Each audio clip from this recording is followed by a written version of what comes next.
T minus 1 minute.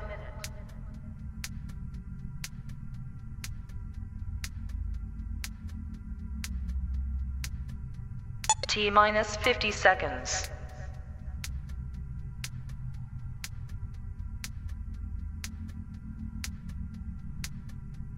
T minus 40 seconds.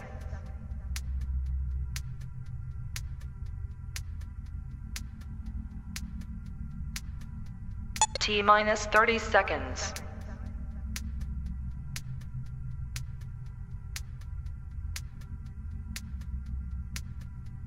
T minus 20 seconds.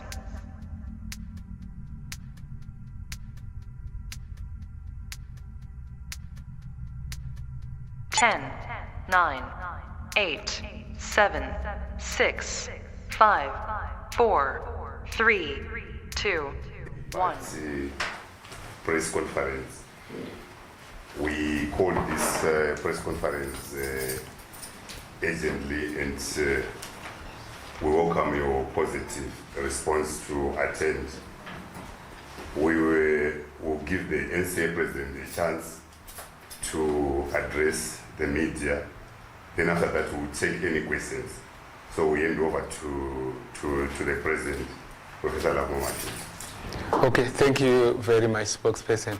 I should also welcome you all and indicate our appreciation of the fact that you've been able to come at short notice. This is the NCA headquarters, NCA head office. What I want to do is two things. The people you are seeing are our leaders. What I want to do, two things. First, to give an accurate account of what happened yesterday. Then secondly, indicate what the position of the organization going forward is. So two things. What happened yesterday, and then what is the way forward from the NCA position. Yesterday we witnessed, barbarism at its best. We had a meeting here. We meant to have a meeting, a consultative meeting of the NCA organs, drawn from all parts of the country, including Harare.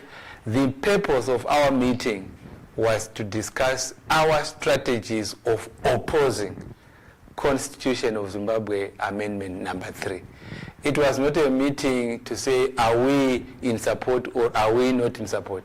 It was a meeting knowing very well that our position is fixed. We think it's nonsense that should be rejected and that we should campaign against it. So we were meant to discuss the strategies of how to go about our opposition. Because it was an internal meeting consisting of the leaders of the organization, in terms of the law, and the law is very specific, when a political party is holding such a meeting of a consultative nature, of a structure, of a body that is set out in terms of its constitution, that political party need not notify the police under MOPA. That was also even the position under POSA. And in addition to that, where you are having a meeting within your premises, and I think all members of the media, you can see, we're in a closed place. The only place that is open is the gate, but which is closed with, this is a private place, owned by the NCA. The government knows. You go to the government, you go to the deeds registry. You will see that this property, 348 Heritage Table, Bumbiro House, you will see that this property is owned by the NCA. We are the owners of this building. So they know that. And so in that kind of private environment, you don't notify the police. And you shouldn't, because the law does not require you to do that. And we have never done that in the past, and will not do it in the future. So we were having our meeting with the tents that you saw going out.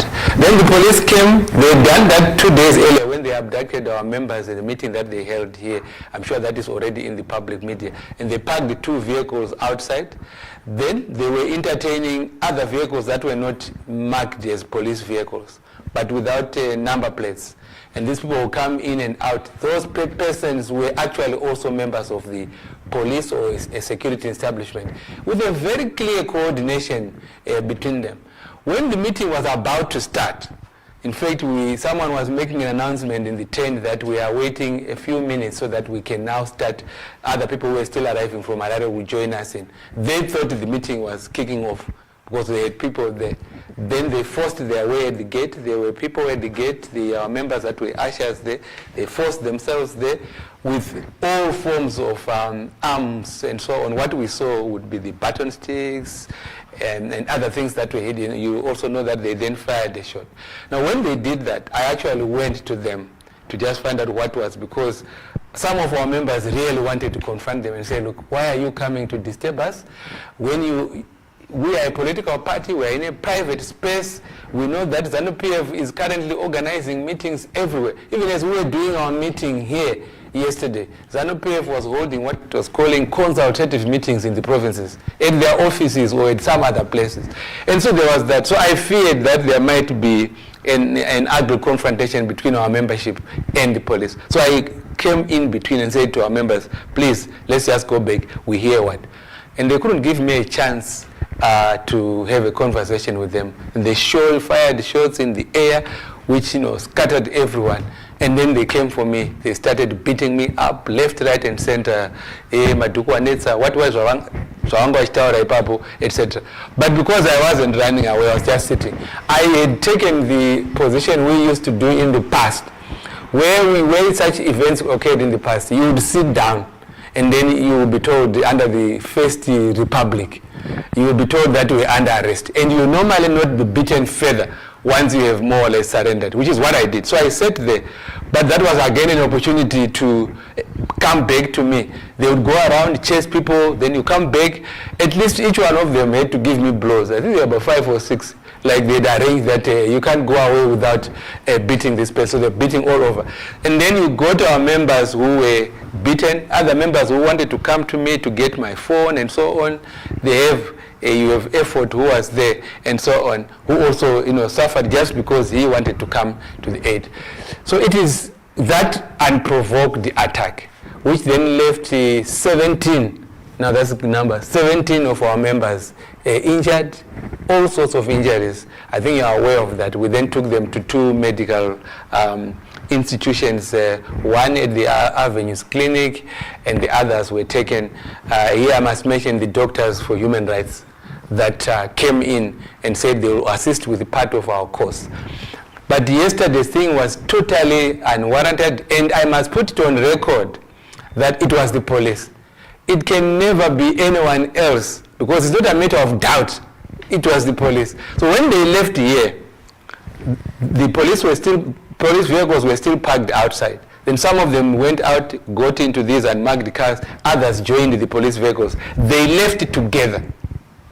So came in different ways. The police, the uniformed police first, and then these are the people coming in. But when they were then leaving, they left together. So our intention was very clear as far as we know it. The idea was that if anything was going to happen to those people, we would be told that we have stoned police officers, we have resisted police authority.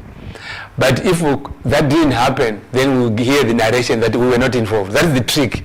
The trick is that if they get away with just simply torturing you and so on without them receiving any blows in return, the police will say we don't know who they were. But if you were to attack them in one way or the other, you will then be accused of, they will become police officers the moment they receive that sort of thing. So they therefore disrupted the meeting. They beat us up, as you saw, but all our members were then treated, and the last person to be discharged from observation at the 2 hospitals was at around 8 p.m.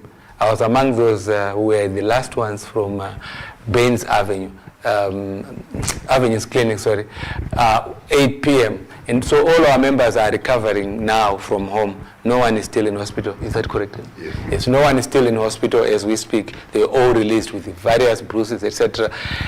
I have seen a purported statement from the Zimbabwe Republic Police, which says that the NCA made an application, or they notified us, and then we responded to say that there were irregularities, and then they went ahead with an unsanctioned meeting. I'm very much disappointed by that, because that's a lie. It's not true. The NCA never informed the police about the meeting on Saturday. We would not have informed them. We know the law of the country. An internal meeting does not require police notification. So we never did it. We never received anything from the police, and therefore it is a complete fabrication by the police if that statement belongs to them, if they are owning it up. But I've seen that government spokespersons are doing the same. I'm advised here that I think it's Mr. Nick Mangwana in one of his tweets has been propagating that lie. It's a known lie, but this lie is not a small lie. We as an organization are taking it seriously. Why would the police force lie? Because they know they never received a notification from the NCA. They know they never engaged anyone from the NCA. But why are they putting it across as the official position? It's actually they know that they were involved in the process. So we also know that their aim is to say, well, you should come and report to us. Now we've discussed it as a leadership, and we are very clear. We're not reporting anything to the police. Why would we report this to the police when they are the police? We know it. It was the police that came in to do that. So we are not stupid. We are a political party. We know the political methods that are being used by ZANU-PF and its government. It is abusing state institutions for its own ends. So we cannot be so stupid as to go to the police. If anyone cares in this country, if anyone is running the country and wants to observe what is, they know they should take up any action if they want to look at what clearly happened. So I must make it clear to the media, and I'll be happy if that is, the NCA never made any notification. It will never make a notification. This is a private building of a political party with rights here, and we'll continue to have meetings here. And I thought that like what we're having, and we thank the journalists for coming. This is our boardroom, this is our place, and you're covering us here. That's where now we'll have all our press conferences here. It's our place, and that is the freedom. No person in government has a right to interfere with that. And then what is coming out is that they are saying, if you are opposing the bill, you should not say out anything. But if you are in support of the bill, then you can say something. What worries us, and we have got information to that effect, Parliament has published a purported invitation to members of the public to send emails to a given email. They've also said you can submit something physically at the Parliament building. Now what they are going to be doing, each document that is submitted, if you say something that they don't want, they'll follow you up, and you'll be beaten up or followed and tracked secretly. So you look at that, what kind of debate is that? You invite people, but once they are invited, you brutalize them. And then you brutalize them in the name of saying, well, these are people that we do not know, and so on. So that is my first part of the process. That's what happened, and that is the truth of the position. Going forward, the NCA has been in this game for a long time. We believe that there must be a genuine people-driven constitution for our country. Genuine people-driven constitution. That was our stance all along. Now what we are not stopping. These people know that we would not obviously be intimidated in silence. They know it. They know that also we believe in what we are standing for. So what they did yesterday is just outright torture, outright brutality. If you go by international standards, how it is, it's a meaningless abuse of power. Just go and just bid for the love of that process. So we are not stopping anything. We will be at the forefront as an organization of opposing Constitution of Zimbabwe Amendment number 3. We will be opposing it. I can assure the nation that that bill will be defeated.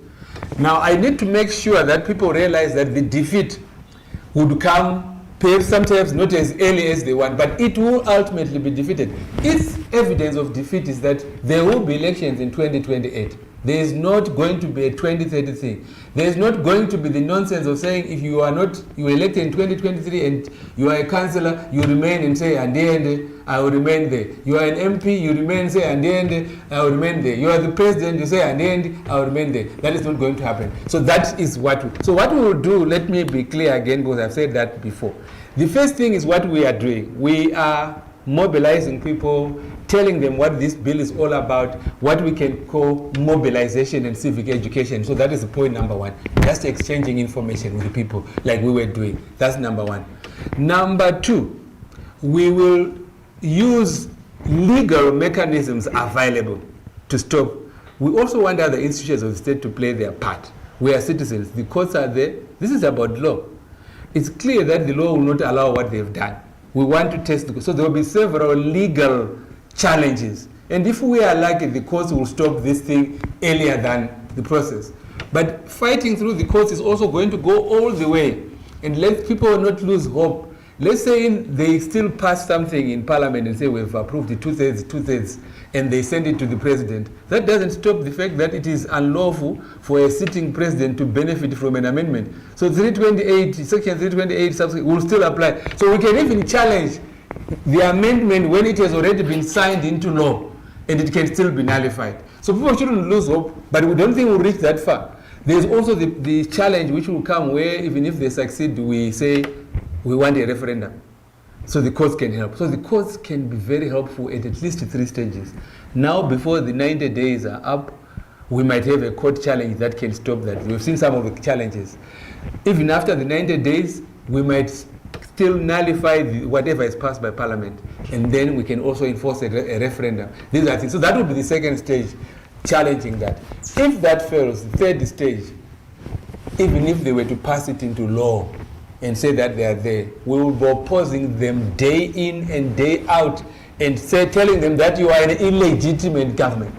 So come 2028, I'm just giving the public that view. Let's say in 2028 we end up with them in government without an election. They should expect that from that time they will be regarded as an illegitimate. So there will be a campaign of illegitimacy. So they won't enjoy that 2-year period that they are giving themselves. They won't enjoy it. They will be beating us up again, killing people, and so on. Let them kill people in the name of not wanting to meet the people clearly. So the NCA is there. I would say also, as I close, that the NCA is ready to work with other organizations who are similarly minded. So we are really open now to be able to do that. We have a place here, and there are other people with places as well. We will be able to give space for meetings here, and just again telling the police loud and clear, those meetings will be lawful. If you have a meeting taking place within this, we'll close our door and have our meetings inside. And when we have those meetings, it is our choice, it is our freedom as an organization to invite any of our friends here. So you should expect that there will be meetings here if people choose this place as a venue. Or we go elsewhere to have. I thought I should make it upfront because we cannot fight a struggle under the table. A struggle is fought above ground and say, this is what we believe. I think that is clear. So the way forward, we are against, we'll work with others against. We want to defeat the bill. We will defeat it. And I have seen and have been listening to those that are promoting it. They are all people that show that they simply don't know what they are wanting except one thing, that they want to remain in power. How they'll go about it, I think they do not know. All the methods that they've put on the table are not working. And that is where the panic is coming from. And that is what we intend to do. So thank you very much. The NCA is here. We are recovering, but we are already back in form. Sooner or later, you'll still activities, depending on which state we are. I think those will be my presentation. And thank you very much. If there are any questions. Yeah, okay. It's time for us to take questions. So we'll take, let's say, 2 sets of round of questions. If there's any, then we'll take another set of questions. If you have any question, you start by identifying yourself and the media institution that you are coming from. Then you ask your question. If you show by raise of your hands, then I will be able to identify you. I see Tony send up. Probably you can ask your question. While the others are thinking. I might as well just use the privilege to ask questions if there haven't been any, then probably just catch up. Thank you so much, Prof Madhuku, for the presentation and speaking to us as the press, because there are many questions that people want to really understand what really transpired. My first question is, what does this mean to you and generally the various citizens of this country when police officers are being involved in what is clearly a party matter, and they've been deployed or undeployed? We don't really understand. Clearly in marked police vehicles, as we have already seen some vehicles, and they were physically present, and then they make such a statement that denies the involvement and the presence of it. But what does this mean of such a state institutions to you? Does it worry you, especially when it comes to the involvement of the press in such a an ordeal in such a way. And you also stated a very worrisome issue that shots were fired. If you recall, how many shots were fired? Was this person identified who may have shot these fires, who may have made these shots? Second, not a question, is a very unfair one to you. How do you perceive President Emerson Mnangagwa's government as it stands? What is your perception of the government and its governance of it? Of how do you see them and how do you perceive them, especially with the way that they are governing? Maybe I'll use the same opportunity to just shoot the last one. You speak of a very interesting cost of legal intervention, specifically within the courts, which many people have got doubts within the legal system. They feel that when it comes to issues of power and maintaining power, they haven't really given Zimbabweans a favorable response, except that which seeks to contain and maintain power within the status quo. What is your response towards faith within the legal structures? And when the mother says, "Well, should truth be more"? Yes, I think the president can just respond now, then we can take the another set. I think you've asked a lot. Thank you very much for your three questions. The first one, what does it mean to me and other citizens, is very clear what it means. It's a breakdown of constitutional order in the country. And that breakdown of constitutional order in the country is engineered by the ruling party. The breakdown comes in the fact that there are no state institutions that can function anymore on their own. The police is not functioning like a police force for the state. The army would not then be functioning like an army for the state. You have all institutions that have become institutions of a party. But that is not an institution of a party. Once you become an institution of a party, you also become an institution of a person. Because ZANU-PF is nothing but an institution held by whoever is the leader at the time. Remember that during the time of President Robert Mugabe, it was a one center of power, and it was whatever Mugabe wanted to go. Currently, President Mnangagwa is holding fort there, and everything goes according to whatever. So we are worried by the breakdown of constitutional order. And it's a breakdown because the police operators, I don't know what they think there, and where is this coming from, whether it's top management or whatever. They are not behaving like police officers. I mean, you park vehicles there, and if you are a police officer, you know very well that this is a private meeting. And they've observed other private meetings of political power. So any reasonable or ordinary person would know that there will be nothing wrong taking place in there. No violence, no nothing. So that's my concern. We have people who have simply collapsed state institutions. And that becomes a difficulty. And I think citizens must have to be alert to that, wake up and see how we can recover that space. Perhaps that is the answer I can give to the issue you have raised. Then you also have the second question, what is my perception of the government of President ED and so on. I am afraid that the perception is now obvious for everyone. I mean, the things that they are doing now would show that this government is no longer worth its name. Remember that these are people that have been claiming that we are a second republic. We have introduced, democratic reforms. At one point, we thought they were genuine and so forth. But now it's very clear. This is a government that presides over undermining constitutionalism, in the sense of if you interfere with the term limits and you interfere with the elections and you actually go to the root of how a country is governed, which means those who govern must have the consent of the governed. They are saying that, and that has never happened. It never happened under the First Republic, under President Mugabe. Because I know when we were growing up, ZANU-PF was urging a one-party state, but the government somewhat resisted it. But if they were behaving like this, we would have had a one-party state, because now this government is. So we have no respect for the government of President ED Mnangagwa now with this behavior. Then you see the amount of brutality that is happening. I said yesterday to the press that the last time I was at the Avenues Clinic was in March 2007, when I shared the bed with Changirai. We were then 2007 after March. And the next time I get back to be on a bed at the Avenues Clinic in 2026, same thing. You are beaten up, same cause. You are fighting for this, and so on. I think I told Miriam who took a video at that place. So that was clear that it was something that touched me. So my